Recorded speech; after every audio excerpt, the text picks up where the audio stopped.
Good morning students. I am Pooja Bhagwatkar, science teacher. So students, कल हम लोगों ने असेक्सुअल रिप्रोडक्शन के डेफिनेशन तक बात की थी। असेक्सुअल रिप्रोडक्शन मतलब process of formation of new organism by an organism of same species without involvement of gametes is called asexual reproduction. मतलब without any formation of gametes एक ही ऑर्गेनिज्म से सेम स्पीसीज़ का दूसरा ऑर्गेनिज्म तैयार होना, that is we called as asexual reproduction. अब इसमें क्या होता है कि गमीट्स का इन्वॉल्वमेंट नहीं होता है, कोई यूनियन नहीं होता है गमीट्स का, सेम एक ही ऑर्गेनिज्म से दूसरा ऑर्गेनिज्म तैयार हो रहा है, इसलिए वो एग्जैक्टली अपने पेरेंट्स के जैसा होता है जिससे वो तैयार हो रहा है। ठीक है, उसके बाद हमने देखा था asexual reproduction in unicellular organism और उसके टाइप्स भी हमने देखे थे। आज हमें उसको डिस्क्राइब करना है। फर्स्ट दिया है आपके बुक में page number 23, asexual reproduction in unicellular organism में first one is the binary fission. Binary का मतलब होता है दो, फिजन मतलब ब्रेक होना। ठीक है, एक ऑर्गेनिज्म दो इसमें ब्रेक हो रहा है, that is called as the binary fission. तो ये कैसे होता है ये हम देखेंगे। उसके पहले हमें एक एक्टिविटी दी है, वो देखिए। Take a conical flask and collect the water in it from a pond and having stagnant water. Stagnant का मतलब होता है जो जमा है पानी, बिना हिला डुले जो पानी एक जगह पे जमा है उसे स्टैग्नेंट कहा जाता है। तो आपको क्या करना है, एक पॉन्ड से स्टैग्नेंट पानी लेना है, किसमें, कोनिकल फ्लास्क में। और कुछ एक्वेटिक प्लांट्स भी लेने हैं, वहीं पे कहीं छोटे छोटे प्लांट्स लगे होंगे पानी में, उन्हें कहते हैं एक्वेटिक प्लांट्स, तो वो भी आपको लेने हैं। उसके अंदर आपको क्या ऐड करना है, देखिए, व्हीट ग्रेन्स यानी कि गेहूँ, एंड एक्वेटिक प्लांट्स टू, वही एक्वेटिक प्लांट उस कोनिकल फ्लास्क में डालने हैं। उसमें स्टैग्नेंट वाला जो पानी लिया था हमने पॉन्ड से, वो भी डालना है। उसी के अंदर आपको क्या डालने हैं, व्हीट ग्रेन्स डालने हैं। उसे 3 से 4 दिन तक के आपको रखना है, ताकि प्लांट्स जो है और जो व्हीट ग्रेन्स है वो क्या हो जाए, डिकम्पोज हो जाए। डिकम्पोज मतलब वो पूरी तरीके से अंदर ख़राब हो जाए। जब वो 3-4 दिन के बाद पूरी तरीके से ख़राब हो जाएगा, तब आपको क्या करना है, उसमें से एक ड्रॉप लेना है, उसे स्लाइड पे रखना है और उससे क्या करना है, आपको माइक्रोस्कोप के नीचे देखना है।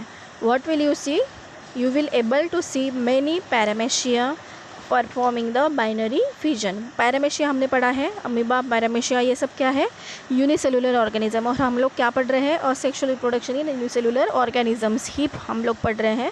तो ये जो है पैरामेशिया, ये आपको इस डिकम्पोज्ड वाटर में मिलेंगे। वो क्या कर रहे होते हैं, बाइनरी फिजन कर रहे हैं।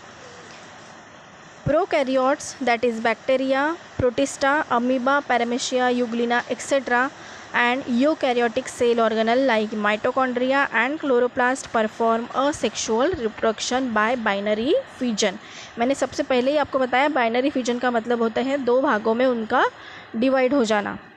तो ये जो है प्रोकैरियोट्स, यूकैरियोट्स, प्रोटिस्ट, ये जो यूनिसेलुलर ऑर्गेनिजम्स है, ये इसी तरीके से बाइनरी फिजन परफॉर्म करते हैं। In this process the parent cell divides to form 2 similar daughter cells. क्या करता है, एक पेरेंट सेल है वो सिमिलर 2 डॉटर सेल तैयार करता है। Binary fission occurs either by mitosis और अमाइटोसिस। माइटोसिस हम लोगों ने पिछले लेसन में पढ़ा है। अमाइटोसिस जो है वो एक प्रोसेस होती है जिससे भी क्या होता है, सेल का डिवीजन होता है। बस उसमें ये एक फ़र्क रहता है माइटोसिस और अमाइटोसिस में, कि उसमें जो क्रोमोसोम्स है वो सिमिलरली डिवाइड होंगे, ऐसा कोई कंपलसरी नहीं होता है। ठीक है, तो ये बाइनरी फिजन जो है वो माइटोसिस से भी हो सकता है और अमाइटोसिस से भी हो सकता है। ओके, आपके लिए एक होमवर्क है, प्रोकैरियोट्स, यूकैरियोटिक और प्रोटिस्ट, ये जो है क्लासिफिकेशन है हम लोगों ने 8th स्टैंडर्ड में आई थिंक पढ़ चुके हैं हम लोग, तो आपको उसके एक बार उसके बारे में पढ़ना है। नेक्स्ट देखो, एक्सिस ऑफ फिशन। एक्सिस का मतलब होता है अक्ष, मतलब कौन सी लाइन में वो कटने वाला है। और division is different in different protist. Example, amoeba divides in any plane due to lack of specific shape, hence it is called as simple binary fission. Paramecia divides by transverse binary fission, whereas euglena by longitudinal binary fission. ये जो है, ये हम आपकी बाजू में जो diagram दिए हैं 3.2, 3.3 एंड 3.4, इससे अच्छे से समझ लेंगे। Now see the diagram 3.2 simple binary fusion in amoeba. जो लास्ट पैराग्राफ हम लोगों ने पढ़ा था एक्सिस ऑफ फ्यूजन, ये उसी के बारे में है। सी, हमें पता है कि अमीबा को कोई भी परफेक्ट शेप नहीं रहता है, इसलिए वो कैसे भी कटेगा तो भी हम उसे ये नहीं सोच सकते कि वो कौन से वाले एक्सिस से कटा हुआ है, इसलिए उसे कहते हैं amoeba divides in any plane due to the lack of specific shape, hence it is called as the simple binary fusion। उसे सिंपल बाइनरी फ्यूजन इसीलिए कहा जाता है क्योंकि उसके अंदर कोई भी स्पेसिफिक शेप नहीं होता है, इसलिए वो कोई भी प्लेन में क्या कर सकता है, बाइनरी फ्यूजन कर सकता है। See here you can see parent amoeba दिख रहा है, उसने क्या किया है, अंदर अपने आप का उसका जो सेंटर है उसने उससे क्या किया है, डिवाइड करना स्टार्ट किया है। थर्ड, उसके बाद जो एरो के बाद आपको दिख रहा है डॉटर अमीबा, उसके पहले क्या हुआ है, दोनों सेंटर डिफ्रेंशिएट हो चुके हैं और फिर दो लास्ट में दिख रहे हैं हमें दो डॉटर अमीबा। ये हो गया सिंपल बाइनरी फ्यूजन। उसके बाद diagram number 3.3 that is the transverse binary fusion in paramecium. Paramecium हमें पता है उसका शेप कैसा होता है, उसका शेप देखिए पेरेंट पैरामेशियम में। उसके बाद उसने दूसरे स्टेप में क्या किया हुआ है, उसके अंदर जो सेंटर है उसने क्या किया हुआ है, वो क्या होते जा रहे हैं, डिवाइड होने की कोशिश कर रहे हैं। थर्ड, इसमें आपको दिख रहा है कि वो बीच के ट्रांसवर्स का मतलब ही होता है आड़ा, तो वो क्या हो रहा है, अपने बीच वाले पोर्शन से वो ट्रांसवर्स सेक्शन में कट होने जा रहा है और उसके बाद आपको मिल रहे हैं डॉटर पैरामेशियम्स। थर्ड देखिए diagram number 3.4 longitudinal binary fusion in Euglena. इसमें क्या दिख रहा है, हमें एक सिंपल यूग्लिना दिख रहा है, वो क्या कर रहा है, अपने आप को मतलब अपने आप को डिवाइड करने के लिए पहले वो अपने आप को डिवाइड करना मतलब अपने सेंटर्स को डिवाइड कर रहा है। उसके बाद जब उसके सेंटर्स पूरी तरीके से डिवाइड हुए हैं, फिर उसने धीरे धीरे क्या किया है, लॉन्जिट्यूडिनल सेक्शन में कट रहा है। लॉन्जिट्यूडिनल मतलब होता है खड़ा वाला सेक्शन। हम लोगों ने पहले देखा ट्रांसवर्स सेक्शन मतलब आड़ा वाला सेक्शन और लॉन्जिट्यूडिनल मतलब खड़ा वाला सेक्शन, मतलब इसे ही कहते हैं वर्टिकल। ट्रांसवर्स मतलब होता है हॉरिजॉन्टल और लॉन्जिट्यूडिनल का मतलब होता है वर्टिकल। तो ये यूग्लिना में जो है वो लॉन्जिट्यूडिनल यानी कि ट्रांसफर यानी कि खड़ा सेक्शन कटता है, इसके वजह से क्या होता है, उसमें बाइनरी फ्यूजन होता है।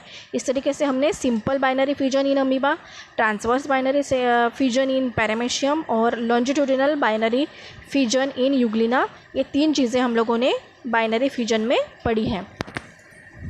ये जो हमने बात करी है तीनों डायग्राम की, ये हमने पर्टिकुलरली एक्सिस ऑफ फ्यूजन देखे हैं, ठीक है, सिंपल, ट्रांसवर्स और longitudinal, both all the three are binary fusions के एग्जांपल्स हैं। अभी सबसे लास्ट वाला एक पैराग्राफ है वो देखिए, binary fusion is usually perform by living organism during favourable conditions that is availability of abundant food material. इसका मतलब होता है कि बाइनरी फ्यूजन जो है वो जो लिविंग ऑर्गेनिज्म है वो कब परफॉर्म करेगा, सिर्फ जब कंडीशंस फेवरेबल रहेगी। दैट मीन्स फूड मटेरियल जो है वो बहुत अबंडेंट कंडीशन में अवेलेबल है, मतलब अबंडेंट मतलब बहुत ज़्यादा मात्रा में उसे खाना मिलने की वहाँ पर पूरी चांसेस है, तभी जाके वो क्या करेगा, बाइनरी फ्यूजन परफॉर्म करेगा। हमने बात करी थी बाइनरी फ्यूजन के बारे में, लेकिन बाइनरी फ्यूजन यूनिसेलुलर ऑर्गेनिज्म कब करते हैं, कौन सी कंडीशन में करते हैं, जब उनके पास में अबंडेंट फूड मटेरियल अवेलेबल है, उनके पास फेवरेबल कंडीशंस है तब। लेकिन अगर उनके पास में फेवरेबल कंडीशन नहीं है या फिर फूड मटेरियल अवेलेबल नहीं है, तब वो क्या करेंगे, the next step is multiple fusion. ये दूसरा टाइप है, एक है बाइनरी फ्यूजन जो हमने पहले पढ़ा और अभी दूसरा हमको पढ़ना है मल्टीपल फ्यूजन। नाम से ही समझ में आता है, बाइनरी का मतलब मैंने बताया था आपको, दो बार अपने आप को डिवाइड करना, मतलब दो इसमें अपने आप को डिवाइड करना, और सेकंड है मल्टीपल फ्यूजन। मल्टीपल फ्यूजन मतलब अपने आप को बहुत सारे छोटे छोटे सेल्स में डिवाइड कर लेना। Asexual reproduction by multiple fusion is performed by amoeba and other similar protists. Amoeba stops the formation of pseudopodia and thereby movements whenever there is lack of food or other type of adverse condition। मतलब food कम है या फिर कोई adverse conditions है जो उनके लिए अच्छी नहीं है, तो ऐसी कंडीशन में अमीबा क्या करता है, सूडोपोडिया जो है उसका फॉर्मेशन स्टॉप करता है। सूडोपोडिया की वजह से अमीबा को मूवमेंट करने में आसानी होती है, तो वो क्या कर रहा है, अपने आप की मूवमेंट बंद कर रहा है। मूवमेंट बंद होने की वजह से क्या होगा, वो एक जगह पे स्टॉप हो जाएगा एंड इट बिकम्स राउंडेड। वो खुद को अपने आप को एक राउंड फॉर्म में चेंज कर देता है and forms protective covering around plasma membrane. उसका जो मेम्ब्रेन है, जो उसका आउटर कवरिंग है, वो राउंडेड शेप का हो जाएगा और एक प्रोटेक्टिव कवर वो अपने आप के लिए अपने ऊपर तैयार कर लेता है। एंड सच एनसिस्टेड अमीबा और any other protist is called as cyst. Cyst है, सिस्ट हम जनरली किसको बोलते हैं, जो गांठ वगैरह आती है ना, क्योंकि अंदर में लिक्विड फॉर्म रहता है और बाहर उसके ऊपर कवरिंग रहता है, सेम वैसा ही स्ट्रक्चर दिखता है इस समय अमीबा का, जब वो अपने आप को एक कवरिंग के अंदर बंद कर लेता है, तो उसे हम कहेंगे सिस्ट। ओके, आप लोग डायग्राम में देख सकते हो सिस्ट फॉर्मेशन, ठीक है। सो मेनी न्यूक्लियाई, आप अब ये सिस्ट में बंद होकर ये क्या करता है, many nuclei are form by repeated nuclear division in the cyst. ये जो सिस्ट होता है जिसके अंदर वो अपने आप को बंद कर लेता है उस कवरिंग के अंदर, उसमें वो अपने आप को बहुत बार डिवाइड करता है, जिससे क्या होते हैं, बहुत सारे छोटे छोटे अमीबा तैयार होते हैं। It is followed by cytoplasmic division and दस मेनी अम्बुलाई आर फॉर्म। अम्बुलाई मतलब छोटे छोटे अमीबा, जिसे कहते हैं शिशु अमीबा।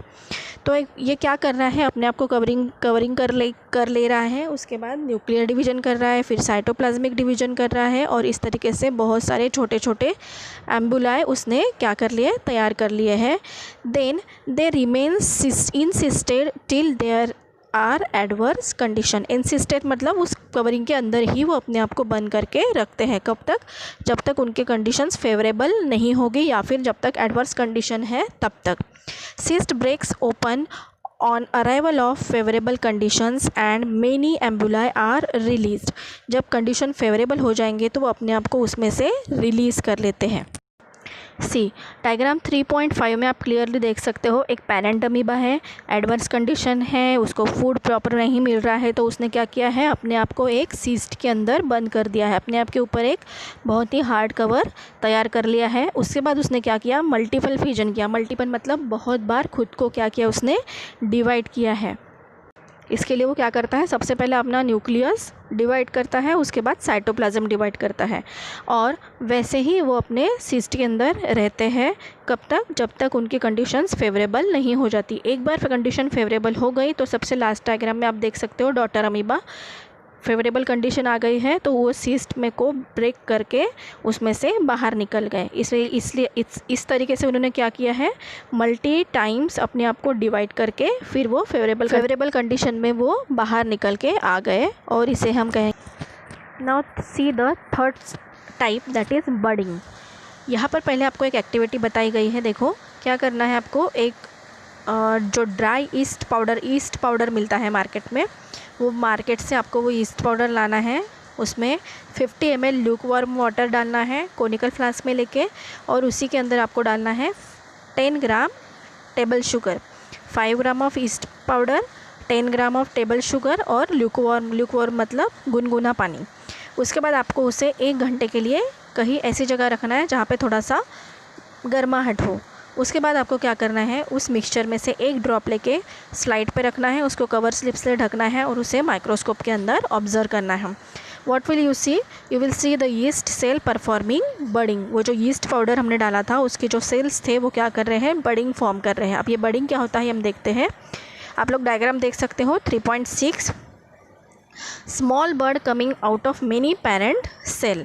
जो ये ईस्ट सेल थी वो क्या हो रही थी, उसमें से एक बर्ड तैयार हो रहा था। बर्ड मतलब एग्जैक्टली क्या होता है, देखो वो जो पेरेंट सेल दिख रही है आपको सबसे पहले 3.6 डायग्राम में, वो क्या होती जा रही है, थोड़ी थोड़ी एनलार्ज होती गई और फिर बीच में से थोड़ी सी वो दब गई है, जिसे कहते हैं बल्ज होना। अब ये जो बल्ज हो गई उसके बाद की जो डायग्राम दिख रही है 3 नंबर की, वो देखिए कैसे दिख रही है, अपनी की के जैसी दिख रही है, चाबी के जैसी, राइट। सो वो हो गया वहाँ पर ये सब होते समय क्या हो रहा है, अंदर जो न्यूक्लियस था, वो जो सेंटर था न्यूक्लियस, वो भी क्या हो गया है, डिवाइड हो रहा था। वो न्यू बर्ड जब फॉर्म हो रहा था तब वो पूरी तरीके से 2 न्यूक्लियस में डिवाइड हो गए। उसके बाद जो बीच का पोर्शन था जिसे हम साइटोप्लाज्म कहते हैं, वो भी पूरी तरीके से डिवाइड हो गया, लेकिन वो अलग एक दूसरे से नहीं हुए हैं। नाउ सी, ये हो गया है bud formation. Asexual reproduction occurs by budding in yeast, a unicellular fungus. Yeast cell produces 2 daughter nuclei by mitotic division so as to produced by budding. This yeast cell is called as parent cell. जिससे वो तैयार हुए हैं उस yeast cell को हम कहेंगे parent yeast cell. जिससे क्या हो गया, एक नया बर्ड तैयार हो गया। वो नया बर्ड ही मतलब ही क्या है, न्यू डॉटर यीस्ट सेल।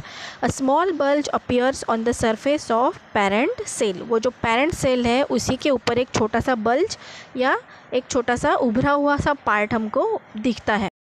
ये जो ऊपर छोटा सा हमको उभरा हुआ पार्ट दिख रहा है, that is bulge, is actually a bud. वही क्या होता है, एक बर्ड होता है। One of the 2 daughter nuclei enters this bud. After sufficient growth, bud separates from the parent cell and starts to live independently as a daughter yeast cell. क्या बोला गया है कि वो जो सेल है, जो बर्ड तैयार हुआ है नया, वो सेपरेट नहीं हुआ है, भले ही डिवाइड हो गया लेकिन सेपरेट नहीं हुआ है अपने पेरेंट से। वो जब पूरी तरीके से डेवलप हो जाएगा, साइज़ में, वो हर एक चीज़ में डेवलप हो जाएगा, तभी जाके वो क्या होगा, पेरेंट सेल से डिफ्रेंशिएट होगा, अलग से अपनी लाइफ जिएगा। So that is about the budding. So we see all the 3 types of asexual reproduction in unicellular organism. First is binary fission, second is multiple fission, and third is budding. All the 3 topics are very important. Even उसके जो diagrams है that are also very important. So draw it in your book.